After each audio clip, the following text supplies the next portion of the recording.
আচ্ছা ভাই, আপনার দোকানে চটি আছে? একটু রাখো তো। হ্যাঁ ভাই আছে তো, কার জন্য? ভাই, ছোট ভাইয়ের জন্য। আচ্ছা ভাই ঠিক আছে, ওইখানে আছে, যান চয়েস করে নেন। আচ্ছা ভাই, দেখি তাহলে। ভাই জুতাগুলো তো অনেক সুন্দর আছে। ছোট ভাই, এই চটিটা তোমার পছন্দ হয় কিনা দেখো তো। ভাই আমার এই জুতাটা পছন্দ হয় না ভাই, এটা নিম। আচ্ছা ঠিক আছে, নাও। পছন্দ হয়েছে তো? ঠিক আছে, আসো।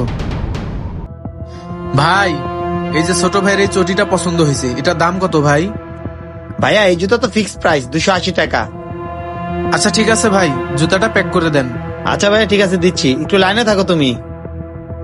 হ্যাঁ চিন্তা করো না, সমস্যা নাই, যাওয়া যাবো, বললাম না। তোমার কি লাগবে বললো, আজকে সব নিয়ে যাবো আমি। ভাই নেন, টাকাটা দেন।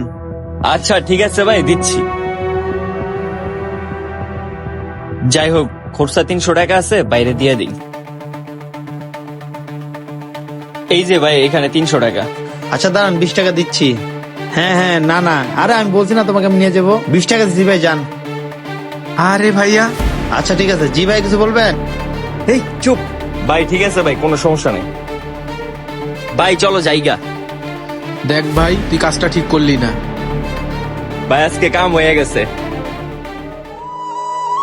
তাম্বির ভাই নিজের খুব ইমানদার ভাবো না, দেখছো আজকে 500 টাকা মাইরা দিছি। আরে ভাই, তুমি এটা কাম করলা? বেচারা সারাদিন কয় টাকা বা ইনকাম করে, যে কয় টাকা ইনকাম করে তাও তুমি মাইরে দিলা। শোনো, তুমি বেটার যে কয় টাকা ক্ষতি করলা, ওটাই ওর কাছে অনেক কিছু। আরে ভাই, সবসময় ভালো মানুষ সাজার দরকার নাই। দোষটা আমাদের না, দোষটা ওই লোকের।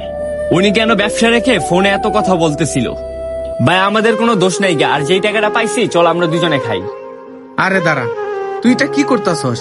আমরা তো দুজনে ভালো টাকা ইনকাম করি, তাহলে 200 টাকার জন্য কি আমাদের ইমান আমরা নষ্ট করব? দেখ মেহেদি, লোভ করা ভালো না, চল আমরা টাকাটা দিয়ে আসি। দেখ তাম্বির, টাকা আমি দিব না। হ্যাঁ আমি লুবি, তোর পকেট থেকে তুই টাকাটা দিয়া। মেহেদি, তুই কিন্তু অনেক বড় একটা অন্যায় করতাছস। কখনো কোনো গরিবের হক মেরে খাওয়া ভালো না। তুই আমারে জ্ঞান দিতে আসিস না, তোর থেকে ভালো আমার জ্ঞান আছে।